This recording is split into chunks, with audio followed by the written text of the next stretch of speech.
오늘은 예레미야 24장 최악의 상황이 은혜의 손길이 되다라는 지난주 수요일 말씀 가지고 함께 나누고자 합니다. 여러분도 그렇고 저도 그렇듯이 지난주에 참 많은 은혜를 받았고 너무 또 이게 크게 와닿는지 화요일 날 또 우리 한석 형님이 이 같은 내용으로 또 말씀을 해주셔서 또 깊게 은혜를 나누는 것을 또 출퇴근하는 그 과정에서 들었습니다. 그래서 한번 저는 이 말씀이 길지 않기 때문에 한번 요 10절까지여서 한번 본문을 읽고 한번 제가 또 받은 은혜를 나누고자 합니다. 바벨론의 느부갓네살 왕이 유다 왕 여호야김의 아들 여고냐와 유다 보관들과 목공들과 솔공들을 예루살렘에서 바벨론으로 옮긴 후에 여호와께서 여호와의 성전 앞에 놓인 무화과 두 강주리를 내게 보이셨는데 한 강주리에는 처음 익은 듯한 극히 좋은 무화과가 있고 한 강주리에는 나빠서 먹을 수 없는 극히 나쁜 무화과가 있더라. 여호와께서 내게 이르시되 예레미야야 내가 무엇을 보느냐 하시매 내가 대답하되 무화과이온데 그 좋은 무화과는 극히 좋고 그 나쁜 것은 아주 나빠서 먹을 수 없게 나쁘니이다 하니 여호와의 말씀이 또 내게 임하니 이르시되 이스라엘의 하나님 여호와께서 이와 같이 말씀하시니라. 내가 이곳에서 옮겨 갈대아인의 땅에 이르게 한 유다 포로를 이 좋은 무화과 같이 잘 돌볼 것이라. 내가 그들을 돌아보아 좋게 하여 다시 이 땅으로 인도하여 세우고 헐지 아니하며 심고 뽑지 아니하겠고 내가 여호와인 줄 아는 마음을 그들에게 주어서 그들이 전심으로 내게 돌아오게 하리니 그들은 내 백성이 되겠고 나는 그들의 하나님이 되리라. 여호와께서 이와 같이 말씀하시니라. 내가 유다의 왕 시드기야와 그 고관들과 예루살렘의 남은 자들로 이 땅에 남아있는 자와 애굽 땅에 사는 자들을 나빠서 먹을 수 없는 이 나쁜 무화과 같이 버리되 세상 모든 나라 가운데 흩어서 그들에게 환란을 당하게 할 것이며 또 그들에게 내가 쫓아 보낼 모든 곳에서 부끄러움을 당하게 하며 내가 칼과 기근과 전병을 그들 가운데 보내 그들이 내가 그들과 그들의 조상들에게 준 땅에서 멸절하기까지 이르게 하리라 하시니라. 아멘. 저는 요 말씀만 들어도 하나님이 지금 이 예레미야 이 말씀에서 어떻게 이스라엘 백성들을 좀 인도하고 내시는지 참 많이 감사한 말씀 구절이 있었습니다. 앞에 뭐 역사적인 내용들은 목사님이 말씀하시고 또 한선 형님이 말씀해 주셔서 저는 이제 그런 부분들을 좀 생략하고 처음에 이제 바벨론의 포로로 잡혀가는 그 상황을 말씀하고 있잖아요. 고관들과 목공들과 철공들, 목사님은 이제 쓸만한 사람들이었다. 기술이 있는 거였고 포로로 잡아가서 이제 부려먹을 수 있는 또 이용 가치가 있는 그런 사람들이었다라고 이야기를 하시더라고요. 그래서 말씀 전에도 카톡에 이제 글을 올리셔서 세 부류의 사람이 있었다. 이때 당시에. 방금 말한 것처럼 바벨론의 포로로 끌려간 사람들이 있었고, 또 이집트로 도피한 사람들이 있었고, 또 세 번째는 그냥 그 자리에 남아있는 사람들이 있었다라고 이제 이야기를 하시더라고요. 그런데 이제 포로로 잡혀간 사람들, 저도 한번 좀 자세히 보니까 고관들, 높은 관직이잖아요. 높은 관직을 갖고 있는 그 벼슬을 갖고 있는 사람들이고, 목공은 이제 나무를 다룰 수 있는 사람이고, 철공은 또 철을 다룰 수 있는 사람이더라고요, 기술자들. 근데 제가 이 사람의 세 가지의 공통점을 보니까 무언가를 다뤄본 사람이더라고요. 이 고관들은 높은 벼슬이 있어서 백성들을 자기가 다스리는 그 영역에 있는 그 고을의 사람들을 다스려 본 사람들이었고, 목공은 나무를 다루어 본 사람이잖아요. 나무를 재료를 가지고 나무를 다뤄 본 사람. 그리고 철공은 마치 대장장이처럼 철을 다루어서 뭐 무기를 만들고 뭐 그런 홈이나 갱이를 만드는 그런 사람들이었잖아요. 그래서 그냥 공통적으로 무언가를 다뤄본 사람이었구나라고 하면서 이제 부뜻 드는 생각이 이런 사람들이었기 때문에 또 다루어질 수 있는 사람이었구나라는 생각이 들더라고요. 내가 이런 나무를 다루어서 가구를 만들고 책상을 만들고 의자를 만들고 뭐 집을 만드는 것처럼 나 또한 다루어지면 또 어떤 사람이 될 수 있겠구나. 내가 이 철을 대장장이가 다루어서 호미를 만들고 갱이를 만드는 것처럼 나 또한 다루어지면 또 쓰임 받을 수 있겠구나라는 그런 경험을 가지고 있는 사람들이 아닌가라는 그런 생각을 해보게 되었어요. 우리가 뭐 잘 아는 우리 강식 형님, 지금 예전에 말씀하실 때 알루미늄을 모아서 용광로에 넣어서 그게 흔적도 없이 녹아지면 다시금 또 새로운 걸로 재탄생된다는 얘기를 들었잖아요. 우리가 내가 어떤 그 일을 하면서 이렇게 뭔가 다루어지고 이렇게 쓰여지는 것이 어쩌면 그냥 그걸로 끝나는 것이 아니라 나 또한 나를 만드신 분이 있고 나를 부르신 분이 있고 나를 다루신 분 그 손 안에 있으면 내가 귀하게 쓰여질 수 있겠구나라는 이제 그런 생각을 해보게 됩니다. 그래서 형태적으로는 포로로 된 사람, 이집트로 도피한 사람, 그냥 유다 그날에 그대로 머문 사람 이렇게 형태적으로는 세 가지 부류로 나눌 수 있는데 이 성경 이 구절에 보니까 성전 앞에 무화과 두 강주리를 예레미야에게 보게 하잖아요. 그러니까 이 두 강주리는 형태적으로는 새 형태의 사람이 있었지만 하나님 보시기에는 두 강주리에 담겨 있는 무화과처럼 보였구나라고 이제 좀 보게 되는 거예요. 처음 익은 듯한 이제 극히 좋은 무화과 이거를 지금 바벨론으로 포로된 사람들을 말씀하시는 거고 상태가 나빠서 먹을 수 없는 그 무화과를 이집트로 도망가고 아니면 그 예루살렘에 남아있는 사람들을 말하는구나라는 생각이 들어요. 생각이 들면서 근데 이 성경 말씀 구절을 다시금 보니까 24장 3절에 하나님이 예레미야한테 물어보세요. 예레미야야, 예레미야야. 지금 너가 지금 무엇을 보느냐라고 지금 물으세요.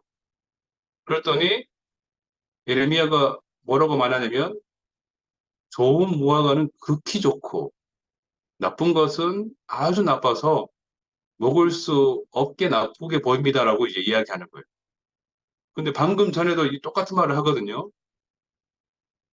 소금 익은 듯한 극히 좋은 무화과와 상태가 나빠서 먹을 수 없는 이 무화과를 이미 이 앞 구절에서 24장 2절에서 말씀하시는데 그걸 있는 그대로 지금 이 예레미야가 보고 지금 표현하고 있는 거예요.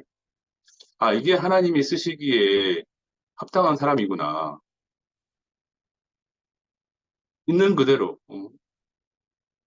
볼 수 있는 그 사람. 하나님이 나에게 보여주신 거, 하나님이 나에게 말씀해 주신 것을 그대로 보고 그대로 그걸 들을 수 있는 그 사람. 그 사람이 바로 하나님이 쓰실 수 있는 사람이구나는 생각이 들더라고요. 그런데 이게 자칫 잘못하면 자기 생각에 딱 들어갈 수 있게 보이더라고요. 그러니까 뭔가 거기다가 더하거나 이제 빼거나 가감을 하는 거죠. 그럼 예를 들면 이런 게 있겠죠. 앞에 보이는 거 정말로 좋아 보이는 뭐가 한 강줄이랑 정말 나빠서 쓸모없는 버려야 될 것 같은 그 나쁜 무화과 한 강줄이가 보이는데 만약에 내가 여기다가 뭔가를 나의 어떠한 걸 가미시켜 버리면 저기 좋아 보이는 무화과가 보이기는 하는데 그 무화과 뒤에 뭐 혹 썩은 게 있지 않을까요? 뭐 이렇게 갸우뚱하면서 의문을 제기하지 않을까. 반대로 저기 나쁜 무화과가 지금 있는데 저게 나쁜 건 아니고 그 중에 그래도 그 중에 먹을 만한 것이 있지 않을까요? 라고 하는 그런 어떤 자기의 생각들을 가미하고 넣는 것이 아닌가. 근데 목사님께서 지금 말씀하시기를 여기 세 부류의 사람 중에서 누가 가장 비참하냐? 누가 가장 안 되었냐? 하니까 어쩔 수 없이 끌려간 사람, 그 포로된 사람들이라고 하더라고요, 지금. 어쨌든 나는 그 유다 땅에서 고관으로 또 목수로 대장장이로 열심히 일하고 있었는데 갑자기 나보다 힘이 센 그 바빌론이 북방에서부터 쳐들어와서 강제로 끌고 가버린 거잖아요. 지금 뭐 포로라고 해서 뭐 배려해서 가족이니까 가족 다 같이 데려가겠다. 이렇게 하지 않잖아요. 자기 보기에 필요한 사람만 데리고 가고 나머지는 다 그냥 버려두고 가버리잖아요. 그러니까 형태적으로 보기에는 가장 비참하고 가장 처참했던 사람이겠구나. 라고 이제 목사님 말씀하시더라고요. 근데 또 한편에 좀 내가 힘이 있어서 목사님 그러더라고요. 내가 지금 비행기 탈 수 있는 비행기 표를 살 수 있는 그런 여건이나 환경이 되는 사람은 당장에 비행기 타고 날아가서 다른 나라로 도피해버렸다. 어쩌면 그 사람은 야, 다행이다. 나는 좀 잘 풀렸다. 내가 저기 바빌론 포로에 잡혔으면은 내 인생 폭망할 뻔했는데 나는 그래도 잡히지 않고 내가 지금 그래도 내 연줄을 대어서 내 돈을 대어서 내 능력을 발휘해서 나는 지금 이렇게 빠져나올 수 있게 되었다. 라고 한다면 자기를 가장 이 세 부류 중에서는 잘된 사람이라고 생각을 했다라는 거죠. 그리고 나머지 한 그룹 빠져나가지 못하고 그냥 남아있는 사람은 그래도 포로된 사람보다 난 낫다. 그래도 우리는 가족끼리 같이 있지 않냐. 내가 잘 숨어 있지 않냐. 라고 하면서 뭔가 다른 걸 또 가미해서 저 봐라 저기 포로로 잡혀간 사람들은 뭔가 어, 그들이 잘못을 했거나 죄를 졌거나 하나님께 지금 악을 행하였기 때문에 저렇게 벌을 받는 거다. 라고 지금 이야기를 하고 말하지 않았을까. 그러면서 자기는 한편으로는 난 참 다행이다. 라고 하는. 우리가 옛날에 그 이솝 우화에 나오는 그 여우의 비유를 들었잖아요. 높이 달려있는 포도를 보면서 자기가 아무리 손을 닿으려고 점프를 해도 못 따먹으니까 이렇게 딱 바꿔버리잖아요. 저거 분명히 실 거야. 맛이 없을 거야. 라고 하면서 그냥 어, 포기해버리잖아요. 그러면서 그냥 자기 위안을, 자기 스스로 하려고 하는 것 같아요. 내가 하나님으로부터 위안을 받지 못하면 자기가 어떤 것을 만들어서 해석해서 자기의 합리화를 시키는 것 같아요. 저도 예전에 시골에 살았어요. 남양홍씨 집안에. 저희 집이 종갓집입니다. 아버지가 지금 거의 뭐 종갓집에 하나뿐인 외동아들이었어요. 외동아들. 할머니가 구남매를 낳았는데 그 6.25 시절에 다 죽고 아버지랑 고모 둘, 그러니까 삼남매만 지금 피난 오면서 또 키우면서 살았던 거죠.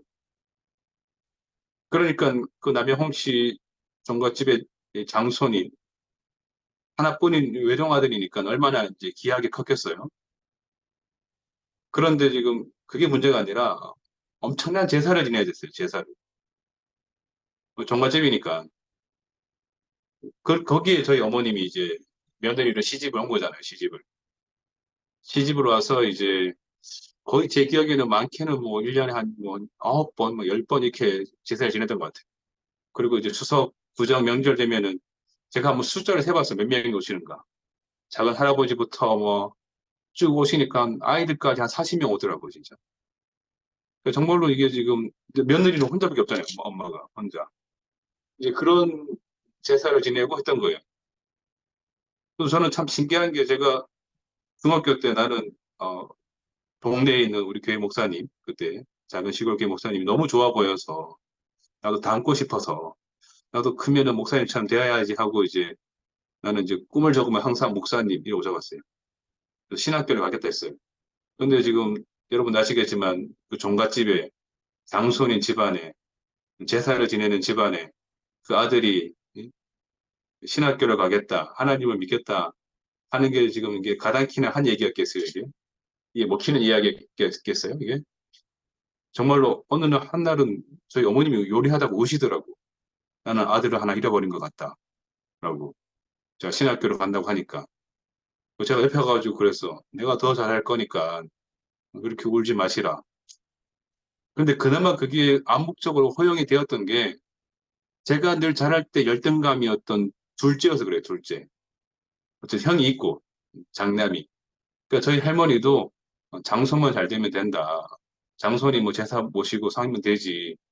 어쨌든 저는 우선순위에서 밀려났으니까 둘째야 뭐 할머니의 해석은 장손이 신학교 간다는 게 하지 않은 게 얼마나 다행이나 했던 것 같아. 했던 것 같아. 그래서 어쨌든 뭐 허락을 해줘서 제가 신학교에 들어가고 했어요. 그리고 이제 가자마자 이제 거기 다니던 그 시골 교회 전도사를 하고. 근데 한날은 그래도 여전히 저희 집안은 이제 유교 집안이고 하니까 제사를 지냈으니까 어머님이 또 혼자 지금 뭐 뭐 둘째 며느리가 있는 게 아니고 외동아들의 지금 하나뿐인 며느리니까 그 많은 음식을 하다 보면 거의 뭐 떡국을 할 때에도 그냥 냄비가 아니에요. 제가 알기도 거의 뭐 양동이 같은. 그러다가 이제 물을 끓여서 그 한 20명, 30명 되는 그 음식을 해야 될 거 아니에요.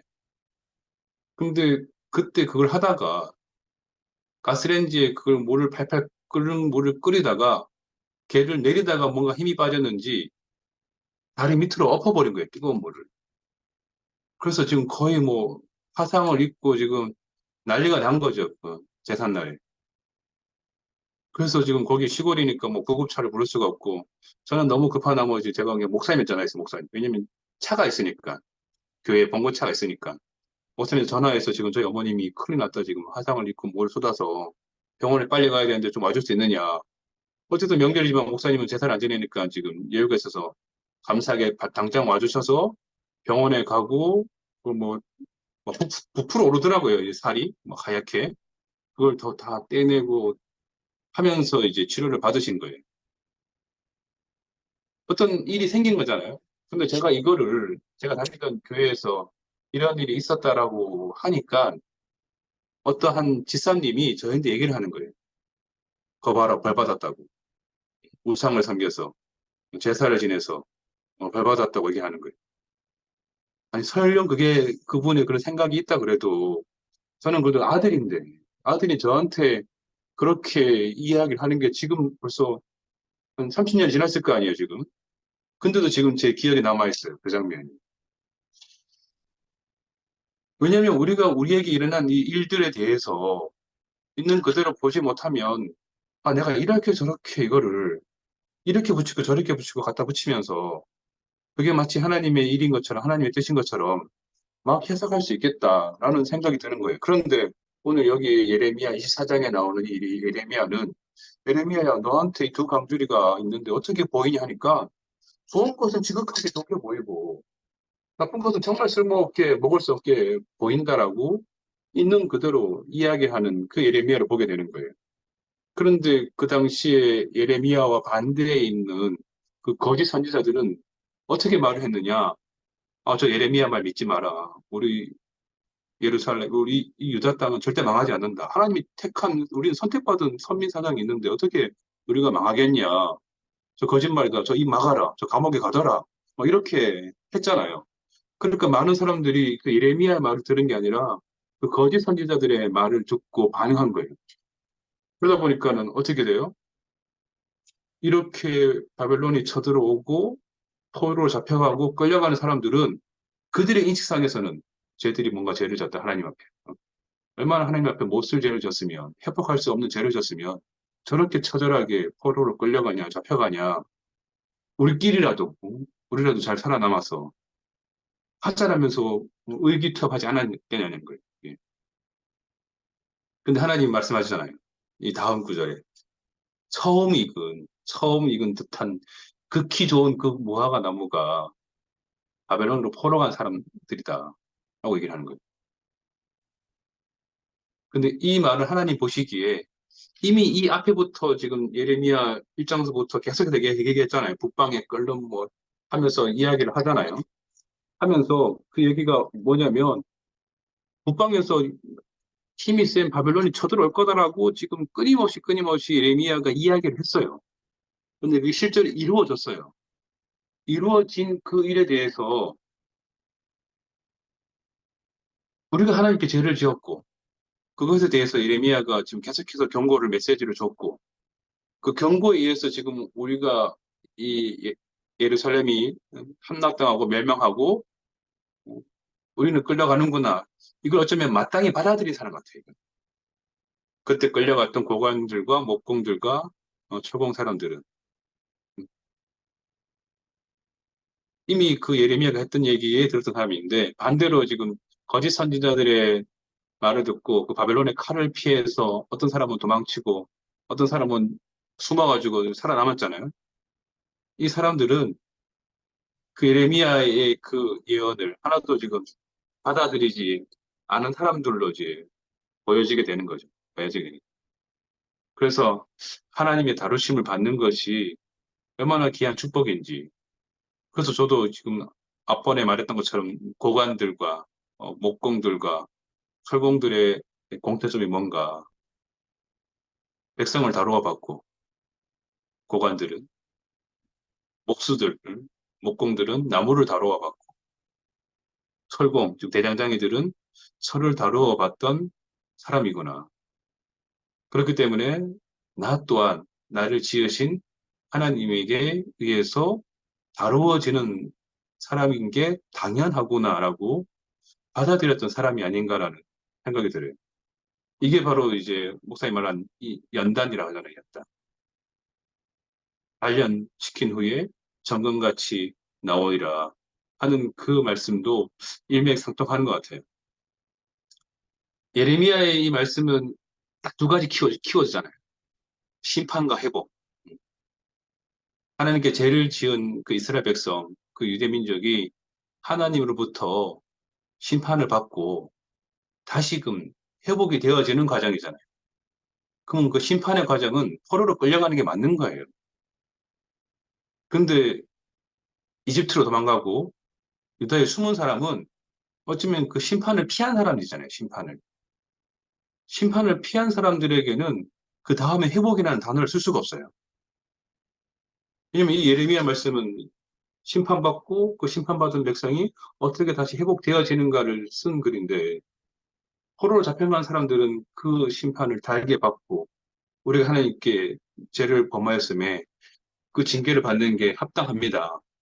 우리가 끌려가는 게 당연합니다. 라고 수긍했던 사람들인데 우리는 잡혀갈 수 없습니다. 우리는 벌 받을 수 없습니다.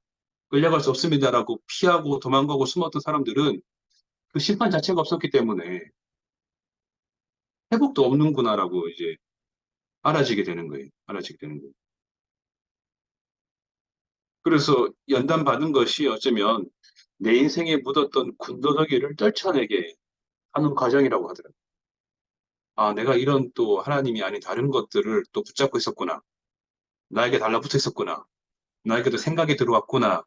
라고 하는데, 우리에게 이런 어떤 이런 과정이 있어서 그게 또 떨어져 나가는 그런 일을 경험하게 된다는 거예요. 근데 그걸 자꾸 붙잡고 있는 사람들이 있으니까 이게 떨어지지 않고 여전히 거기에 휩쓸리고 이끌리고 끌려다니고 있구나. 라는 그런 생각이 되어지더라고요. 이번 화요일 날 한섭 형님이 똑같은 이 24년 갖고 말씀을 하시면서 우리가 참 은혜를 많이 누리고 했었잖아요. 그때 특히 또 한섭 형님의 어, 그 부부관계, 부부 생활을 얘기했잖아요. 온몸으로 맞고 뭐 육탄전이 벌어지고 여기 팔을 물어가지고 뭐 이빨 자국이 나고 사진을 찍고 내가 이거 증거 자료로 써서 이혼 사유를 하겠다 내가 막 했던 그랬더니 옆에 이모 나는 손가락이 부러졌다라고 이제 나도 맞고 사겠다 막 이렇게 했었잖아요. 근데 그것만 보면 야 어떻게 이렇게 싸우면서 안 되면서 할까? 근데 그렇게 다투었다가 또 화해되는 자리가 있어서 화해되게 만나고 또 싸웠다가 또 회복이 되는 이 과정들이 지금도 이 안에서 지금 한석 형님의 간증을 들으면 이루어지고 있는 거예요. 한 번도 싸운 적이 없다. 우리는 한 번도 가정을 맺힌 적이 없다. 우리는 한 번도 지금 뭐 진짜 이게 오히려 더 난 문제인 것 같아요. 우리는 싸우지만 다투지만 거의 뭐 피튀기지만 그래도 우리가 만나고 다시금 우리가 하나 되고 다시금 우리가 회복되는 걸 경험했다고 하는 거잖아요. 그게 참 저는 놀라웠어요. 그런 과정 중에 이 뒤에 누가 나오죠? 막내 아들 나오잖아요. 둘째 아들이. 야, 그 형님과 누님이 싸우고 티격태격하고 다퉜다가 회복됐다가 멀어졌다가 가까워졌다가 하는 이 일련의 과정 중에 그 둘째 아들을 준비했구나. 라는 게 지금 그 간증 들으면서 알아지더라고요. 알아지면서. 근데 두 분의 이야기는 다 안 되는 거예요. 참 우리 부부 관계가 잘 안 되고 자, 짐도 나서간다. 지금 아들은 지금 이제 현대자동차 계약이 만료되어서 다시 지금 돌아와야 되는데, 지금 그 짐을 어떻게 처리해야 될지, 지금 이사할 집이 어떻게 될지, 다 안 되는 거였잖아요. 똑같이 안 된다는 얘기를 했는데, 이상하게 거기에서 함께 아들과 만나지고, 제주도를 가게 되고, 또 이사를 준비하게 되고, 하는 그 일련의 과정들을 얘기하는 게 참 저는 신기한 것 같아요. 신기한 것 같아요. 우리에게 이런 가정이 있었으면 또 그 막내 아들 우리가 만날 수 있었을까? 근데 지금 그 일들이 지금 우리한테도 일어나고 있잖아요. 일어나고 있잖아요. 우리가 흩어지는 일이 있었잖아요, 지금.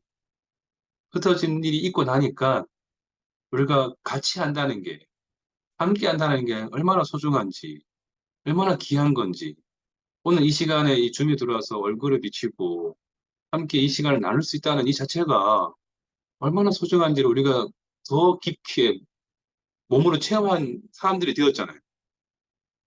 그러니까 이렇게 함께하는 게 얼마나 중요한지를 알게 되니까 지금 오죽하면 우리 교회 이름을 함께 가는 교회라고 지은 거잖아요. 왜냐면 우리 흩어진 경험을 겪어놨으니까. 이창호 선생님 말씀하더라고요. 400m 개주할 때 출발점에서 한 바퀴 삥 돌아서 오면 다시 그 자리로 가는 거예요. 다시 그 자리. 지금 여기 있는 이스라엘 백성도 지금 포로로 끌려갔잖아요. 지금 70년간 바벨론에 다시금 돌아왔어요. 70년 후에. 그러면 형태적으로는 같은 자리잖아요. 그냥 같이 그냥 포로를 갔다가 다시 돌아왔구나. 갔다가 해방됐구나.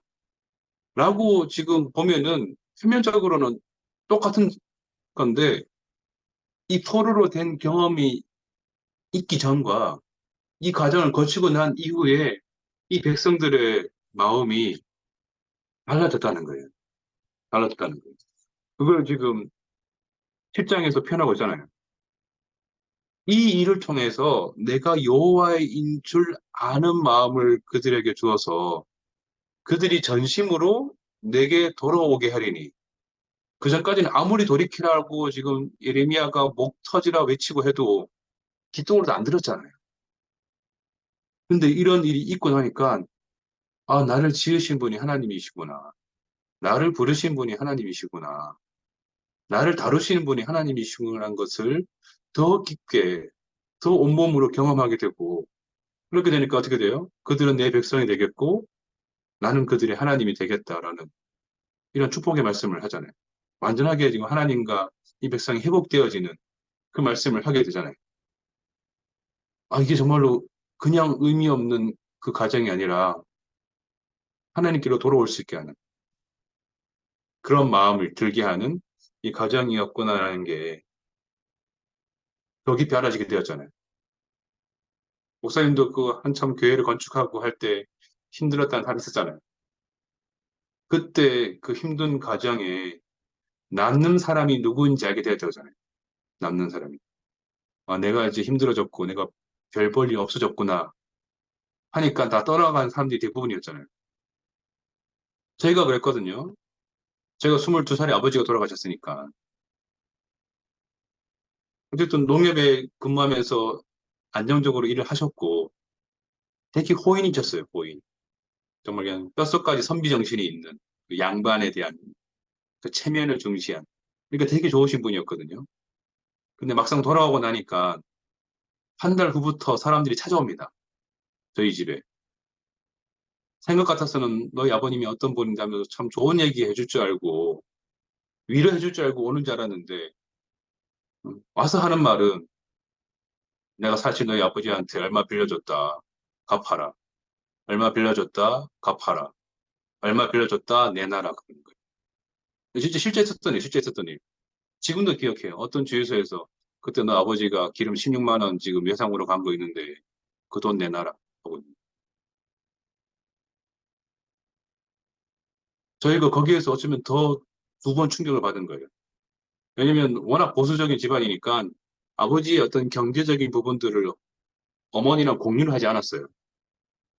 그러니까 어머니도 갑작스럽게 이렇게 사망하게 되니까 어디에 얼마가 있는지, 어디에 있는지, 누굴 정말 빌려줬는지, 아니면 또 뭐 빌렸는지.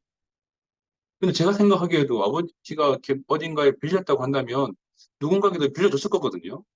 인간관계, 그 대인관계, 사람, 사회생활 하면서. 근데 단 한 명도 내가 너희 아빠한테 얼마 빌렸는데 이거 갚으러 왔다. 라는 사람은 없어요. 철저하게 다 받으러 오는 사람만 있어요. 그때 저희 삼남매가 고민했어요. 이거 우리가 이거 아버지 이거 유산 우리가 물려받는다고 해야 되나? 포기한다고 해야 되나? 이렇게 돼야 되는 거예요. 그럼 원래는 집이 있고 원래 상가가 있었는데 그 빚을 갚아야 되니까 집을 다 팔아야 되는 거예요, 집을. 팔고 지금 어머니는 그냥 상가에서 계속 생계를 끌어가야 되니까 그 상가 딸린 뒤에 조만한 원룸 방에서 생활하면서 그 상가에서 이제 야채 장사 하면서 생계를 끌었던 거예요. 그때부터 저희 이제 이 가게가 완전히 무너지게 된 거죠. 우리에게 이 일을 겪고 나게 되니까 우리가 그 힘든 가운데 남아있는 사람이 누구인지, 그리고 떠나가는 사람이 누구인지, 똑같이 그 바벨론의 그 나보다 막강한 힘을 가진 그 군대가 이스라엘 백성들을 쳐들어오고 멸망시켰을 때, 그럼에도 불구하고 하나님의 다루심을 받는 사람이 있었고, 나는 거기에서 도망칠 거야, 숨어 다닐 거야, 피할 거야 하고 하면서 했던 사람들이 나오게 된 거예요. 그러니까 이 일이 없었으면 전혀 구별되지 않았겠죠. 그런데 이 예루살렘의 그 바벨론의 그 함락당하는 그 사건이 있었기 때문에 누가 순전하게 하나님의 이 말씀을 듣고 그걸 받아들이고 그 다루심을 받는 사람인지 피하고 도망다니고 떠나는 사람인지 알게 되어지는 그런 시간이 되어진 거잖아요. 그래서 하나님 보시기에는 하나님의 이 말씀을 받아들이는 그 순전한 백성은 처음 나온 것 같은 그 무화과가 강줄에 있는 것처럼 보이게 된 거고 이리 피하고 저리 피하고 안 받아들이고 도망간 사람은 나쁘디 나쁜 먹을 수 없는 그 무화과라고 하면서 버리게 되어져요. 버리게. 그러니까 이 말씀이 저도 더 깊이 다가오는 거죠. 하나님이 세상 속에 이 우리를 연단시키게 함으로써 철저하게 하나님을 찾게 하시는구나. 우리가 하나님이 없으면 안 되는 사람인 거를 알게 하시는구나.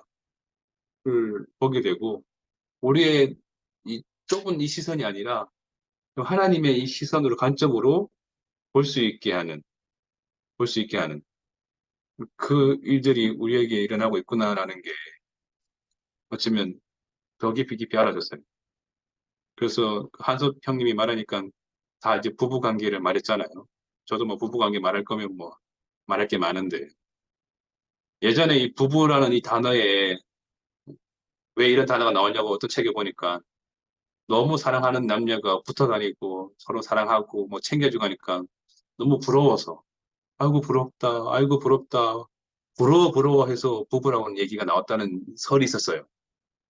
근데 지금은 우리가 보니까 오늘 우리 얘기 들어보니까 우리의 부부 관계는 내 부끄러움과 내 부족함이 드러나는 게 이 부부 관계에서 나타나는구나. 내가 같이 살지 않으면 다 가릴 수 있어요. 감출 수 있어요.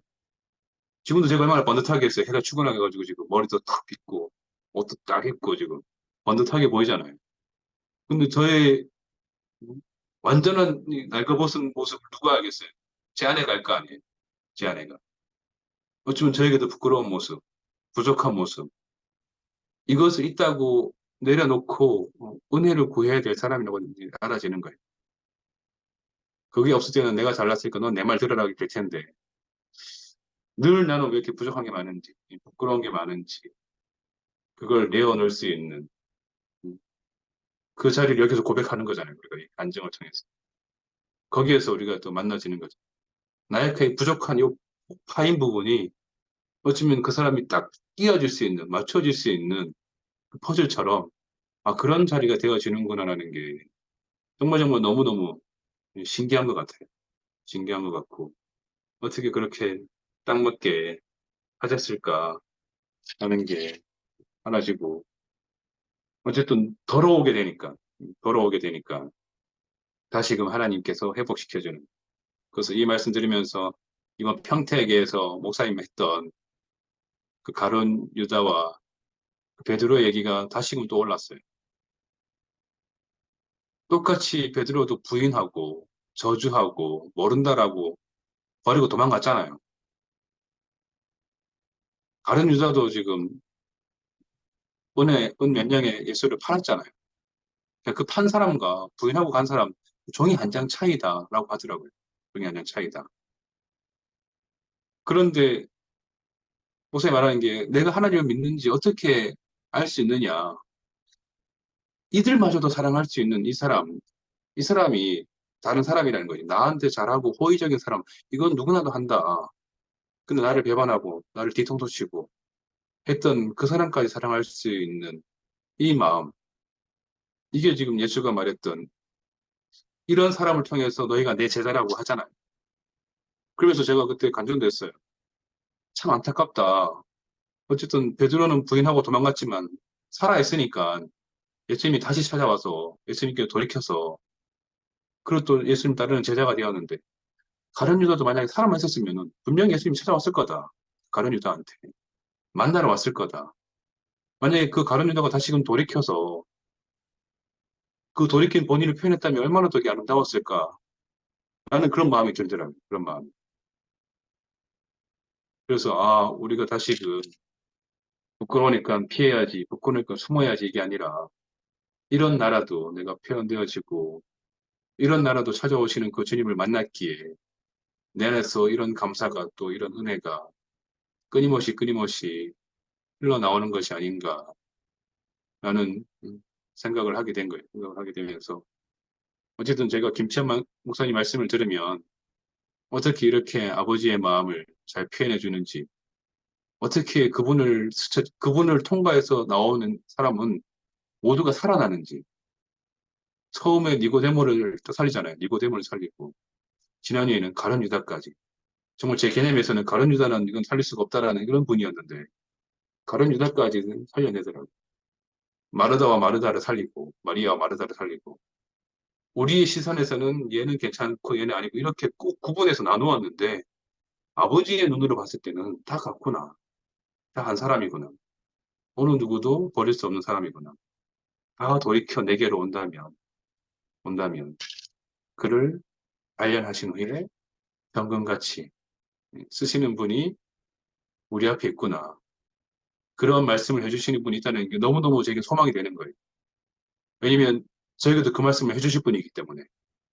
저도 때로는 내가 내 마음대로 안 되고 내 뜻대로 안 되고 뭔가 했을 때 내가 이걸 목사님께 내어놓으면 여기 성경에 예전에 이 나온 주인공들을 살려내듯이 그렇게 살려낼 수 있는 분을 내가 만난 거잖아요. 이게 저한테는 정말 지구의 복인 것 같아요. 왜냐면 세상은 너가 뭔가 잘못했으니까 그렇게 망한 거지.